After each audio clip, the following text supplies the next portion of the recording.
maju, berarti majunya cuma satu langkah.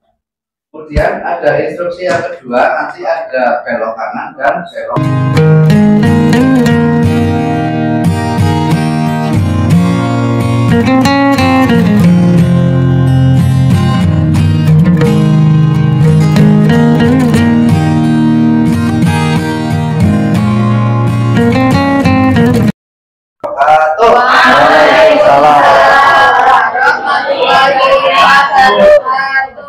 Kalau pas dulu ucapan semangat pagi, kalian semua pagi gitu ya. Ya semuanya semangat pagi.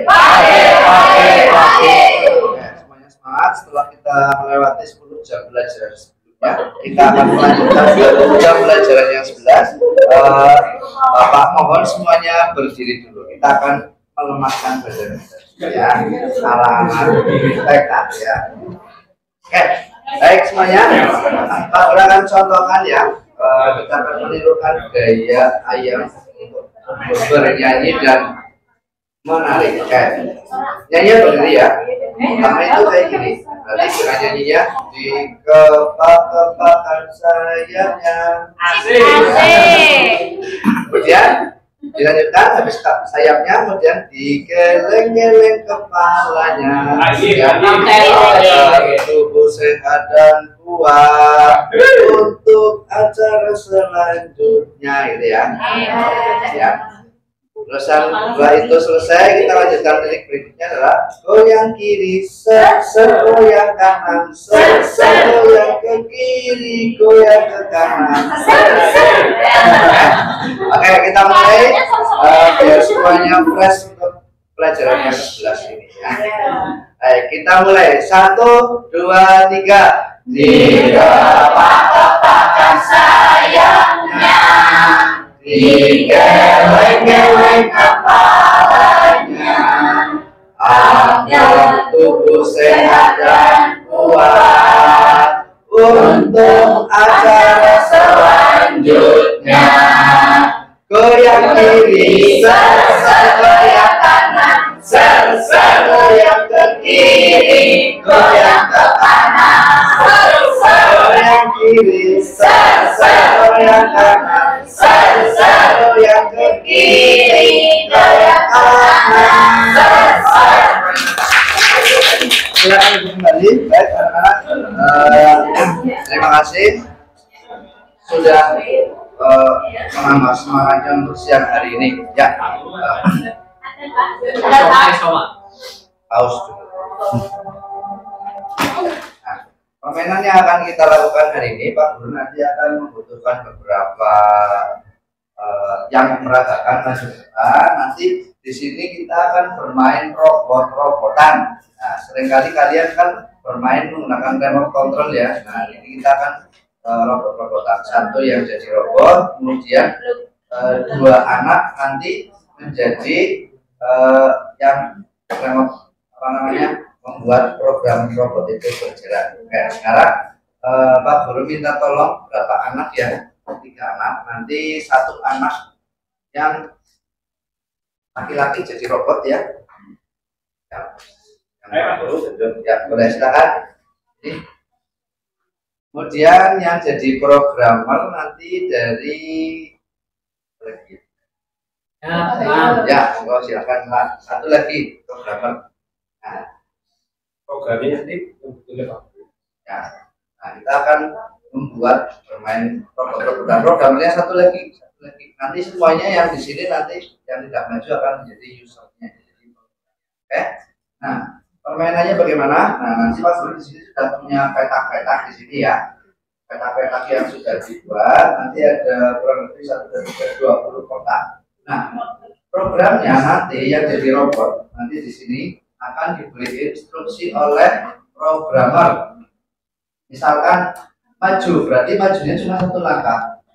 Kemudian ada instruksi yang kedua, nanti ada belok kanan dan belok kiri. Hanya ada 3 instruksi, maju, kemudian kanan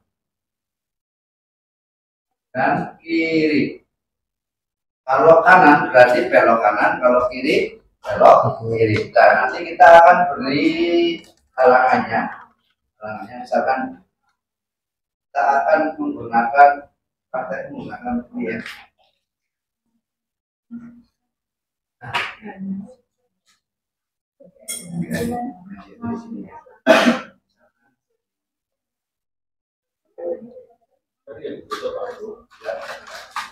Karena nanti robotnya sudah pintar, sudah diberi sensor. Baik, sekarang saya akan memprogram robot dulu. Ya, robot silakan kamu posisikan di sini. Nanti di sini ada program ya. Jika kamu maju, diberi instruksi maju, nanti akan maju satu kotak. Kemudian jika nanti kamu maju tapi salah nabrak ini, nanti kamu akan berbunyi alarmnya berbunyi.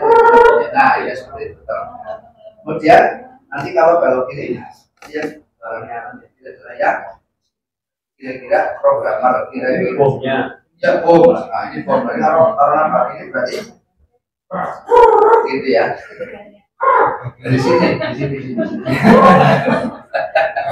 Oke, berarti kira-kira programmer bagaimana instruksi yang akan diberikan untuk menjalankan robot. Nanti ditulis di sana. Nah, ditulis di sana. Nanti yang membacakan adalah user-nya. maju satu langkah, stop maju. Baca sedikit lagi.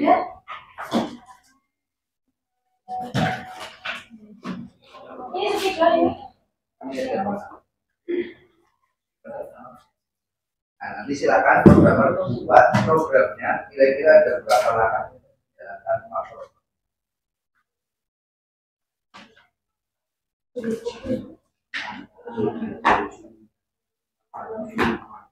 Maju satu langkah, Maju.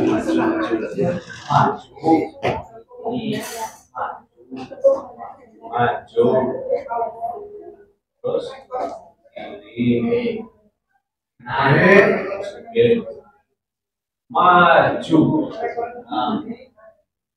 kiri, maju, iya, maju, kanan, maju, kanan, maju.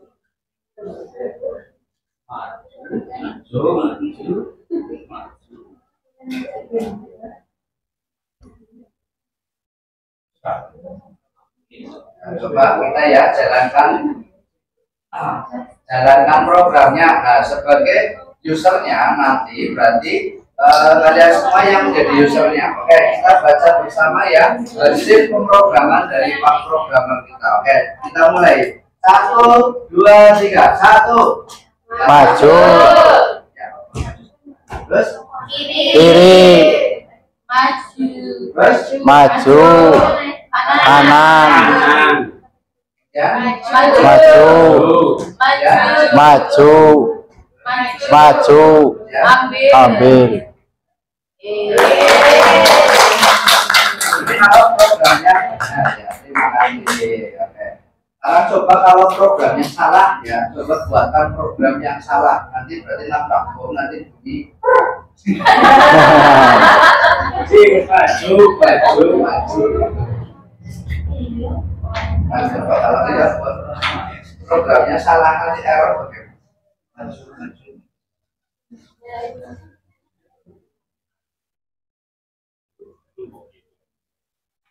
Coba ya. Kalau kita errornya bagaimana? Oke, kita mulai ya. User silakan dibaca. 1, 2, 3. Maju. Maju. Maju. Terima kasih yang baik. Baik, terima kasih untuk siswa yang melakukan hari ini. Kita akan melanjutkan pembelajarannya setelah bermain. Kira-kira bermain yang seperti tadi menyenangkan tidak? Nanti setelah ini dapat hadiah semua, nasi kotak ya. Kita akan melanjutkan pembelajaran pada siang hari. Jadi pada sekolah ini Pak Guru akan menayangkan sebuah video.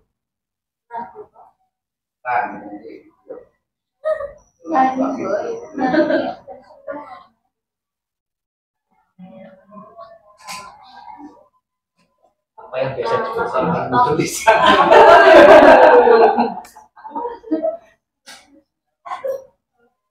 Ini inka. Jabu.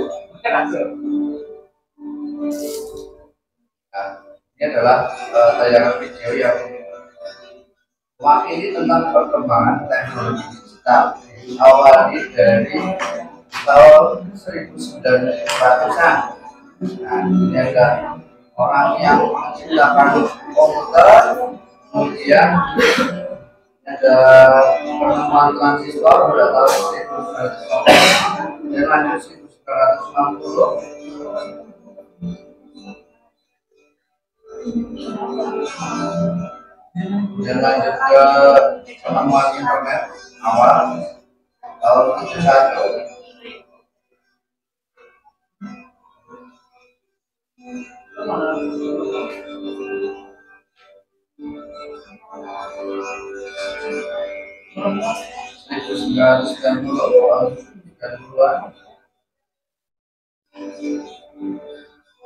Dan lanjut di tahun 2010-an.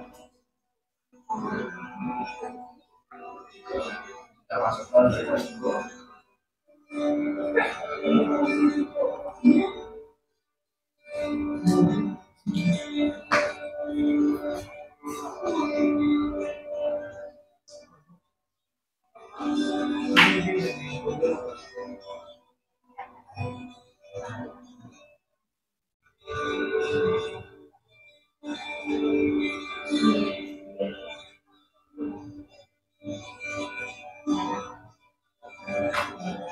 Ya, itu hanya sekelumit tentang perkembangan teknologi digital. Nah, kali ini akan kita bahas adalah tentang teknologi digital.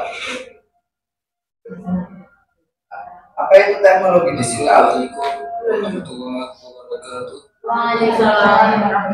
Jadi pada zaman dulu belum mengenal yang namanya digital. Semua yang kita lakukan masih menggunakan teknologi analog. Contoh analog adalah yang kita gunakan sehari-hari, misalkan jam dinding masih menggunakan analog. Analog maksudnya masih menggunakan jarum seperti jam dinding. Kemudian setelah 1990-an ditemukanlah jam digital yang pakai angka itu ya. Nah, kemudian lanjut lagi ditemukan ponsel sampai dengan komputer dan sebagainya. Nah, saya itu masih ingat dulu ketika kelas 2 SMA kurang lebih tahun 2005, itu kalau menyalakan komputer itu bisa ditinggal mandi terlebih dahulu. Pentium 2 saat itu masih. Jadi begitu pencet tombol on, kemudian loading booting sampai 15 menit baru kemudian bisa digunakan karena RAM-nya waktu itu masih 256 MB. Dan sekarang bagaimana ponsel yang kalian gunakan semuanya RAM-nya sudah puluhan giga, ada yang 4 giga, kemudian 8 giga, bahkan sampai dengan 16 giga ke atas, 32 giga ke atas. Nah, itu adalah kurang lebih perkembangan teknologi di abad 21. Nah, apa itu teknologi digital? Teknologi digital yang kita kenal, yang kita gunakan saat ini diantaranya adalah komputer, smartphone, kemudian ada lagi internet, dan juga perangkat lunaknya itu berupa aplikasi. Mulai dari aplikasi media sosial yang seperti Facebook, kemudian Instagram, TikTok, dan lain sebagainya, ataupun sampai dengan aplikasi yang berbasis kecerdasan artifisial seperti ChatGPT dan Gemini ataupun masih banyak yang lainnya, yaitu teknologi digital. Nah, teknologi digital ini adalah sistem yang bekerja menggunakan angka atau digit dan sinyal elektronik atau kode binar. Kemudian teknologi di sekitar kita ini sudah banyak yang kita gunakan saat ini, dan kita itu tidak mungkin untuk menghindarinya. Kalau kita akan menghindarinya, maka kita akan tertinggal zaman. Seperti saya dulu itu tidak suka dengan yang namanya ponsel touchscreen. Nah, tapi ternyata saat ini semua ponsel yang dijual semuanya adalah touchscreen, dan akhirnya dengan terpaksa digunakan. Nah, oke, di sini banyak smartphone, tablet, internet, kemudian robot, bahkan sampai robotnya. Nah, lanjut lagi tentang coding. Kalau kita bicara tentang teknologi digital, kita akan kenal yang namanya coding. Jadi yang namanya zaman digital pada saat ini, kalau bisa kita jangan hanya bisa menggunakan saja, tapi paling tidak kita tahu bagaimana teknologi itu dibuat. Seperti permainan yang tadi kita lakukan, ada yang jadi robot, kemudian ada yang jadi programmer, dan akan ada yang menjadi user atau pengguna. Nah, secara sederhana, yang namanya coding itu adalah bahasa pemrograman komputer. Nah, tadi kita membuat bahasa pemrograman komputer. Robotnya sudah kita program dengan kata maju, maju, maju, kanan, kiri. Nah, kalau bahasa komputer itu nanti akan lain lagi. Perlu nggak sih kita belajar coding? Yang pertama itu kita belajar coding agar untuk melatih kreativitas, kemudian kita mengetahui dasar aplikasi, kemudian memperkuat logika dan memecahkan masalah dalam bahasa pemrograman. Jadi selain kita itu tahu cara menggunakannya, paling tidak nanti kita dapat membuat program coding. Nah, secara sederhana tadi permainan yang kita lakukan ini sudah kita praktekkan. Nah, lanjut lagi tentang dampak positif penggunaan teknologi digital. Jadi saat ini ketika kita sudah memasuki zaman digital, yang namanya mengakses informasi itu menjadi sangat mudah dari mana saja. Tadinya kita hanya bisa mengakses surat melalui kantor pos, sekarang kita bisa melalui pesan singkat, melalui WhatsApp, bahkan sampai dapat melakukan panggilan video. Kemudian lanjut lagi ada belajar menjadi menyenangkan. Kita bisa belajar menggunakan YouTube, bisa belajar menggunakan platform belajar yang banyak kali pilihannya. Bisa tanya ke ChatGPT dan lain sebagainya. Kemudian bisa meningkatkan kreativitas. Kita bisa berkreativitas menggunakan teknologi digital yang semakin mudah kita lakukan. Kemudian kita dapat mendorong kolaborasi melalui sistem open source yang saat ini kita kenal. Dan yang terakhir peluang karirnya. Jadi saat ini peluang karirnya itu banyak pekerjaan yang baru. Dan yang terakhir adalah dampak negatif teknologi digital. Selain dampak positif, ada juga dampak negatifnya, yaitu ketergantungan kemudian informasi tidak privasi, gangguan kesehatan, misalnya kurang gerak, bahkan bisa menjadi obesitas karena tidak mau bergerak, dan penggunaan AI itu tidak bijak. Contohnya banyak berita hoax yang muncul di internet. Dan yang terakhir, lebih baik kita bijak dalam menggunakan teknologi. Meskipun kita menggunakan teknologi, tapi teknologi tidak dapat menggantikan fungsi manusia. Demikian yang dapat saya sampaikan. Kurang lebihnya mohon maaf. Wassalamualaikum warahmatullahi wabarakatuh.